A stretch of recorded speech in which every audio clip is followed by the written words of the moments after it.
Hey, what's up everybody? In this lesson, let's check out my top 5 favorite filters for any photograph in ON1 Effects.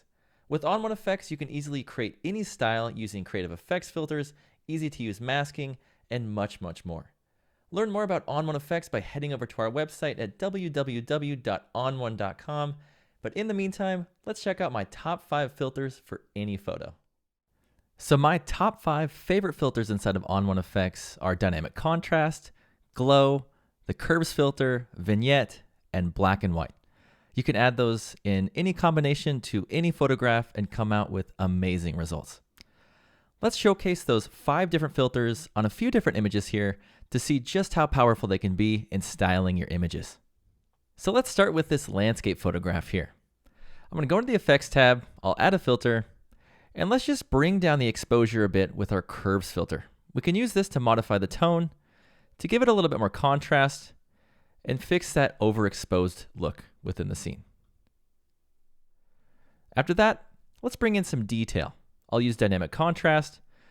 Let's just use surreal so that we can really see the before and after. I'll modify the opacity so that it's not too strong.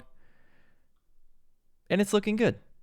But it's also applying that detail to the sky, so let's get rid of that by just going into our masking options here, and we'll just paint that out from the sky.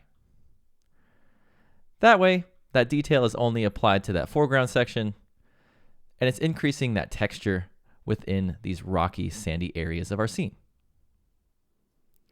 After that, let's add another filter. Let's just apply this to the sky here, and let's bring in a nice glow to give that sky a dreamy feel. After that, let's add another filter. Let's use one of my all-time favorites, black and white. Inside of black and white, there's tons of awesome preset styles you can choose from to fit whatever vibe that you're going for. Let's just use that blue option there. And then lastly, let's add another filter, and I'm going to use vignette. We'll use Big Softy, and we have a nice dramatic black and white style applied to the photo. Let's just add a finishing touch with a local adjustment. I'll add some contrast, a bit of a mid-tone boost, and then I'll just paint a little bit of light into that road there to lead the viewer's attention into that section as well. So if we hit the backslash key on our keyboard, we have the original and after with those 5 filters applied to it. Now let's check out those 5 filters on a wildlife photo. So let me just grab Super Select AI real quick. I'm going to hover over my bird here, and let's just apply some detail to that puffin. And the great thing about dynamic contrast is you can actually modify the tone.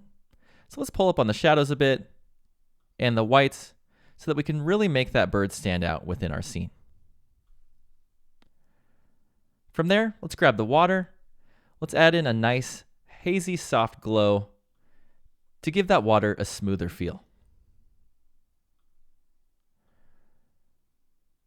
After that, let's add on curves.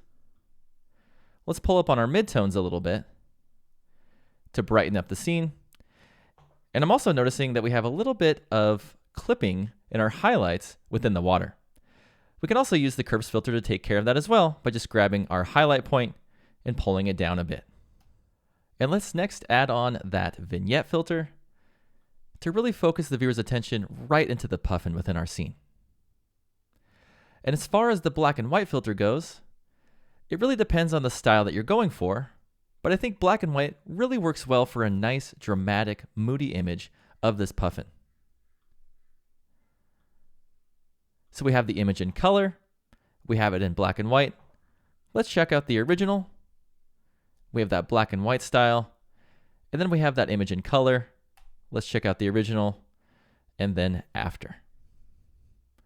So those are those 5 filters applied to a wildlife photograph. Let's check out one more image. So we've modified a landscape photo, we've modified a wildlife photo. The next logical step would be a portrait. So let me just grab this foreground section here and add in a subtle bit of detail just to make that area pop within the scene. We'll then head into our portrait subject. Let's boost up those midtones a little bit there. From there, I'll grab the backdrop behind our portrait. We'll use a nice dark glow there to really make that background dramatic and a bit darker. I'm going to use the feathering here to feather it out to make it a bit more natural.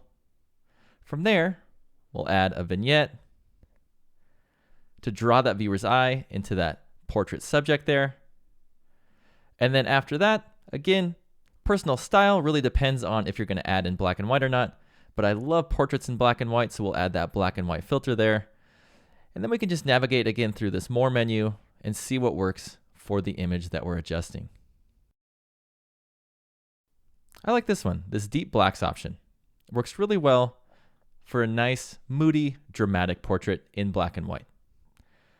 So let's check out the original and after. And that's with those 5 filters applied using ON1 Effects. It's extremely easy to use them and can really develop and create an amazing style in any photograph. Thanks so much for watching. I'll see you in the next lesson.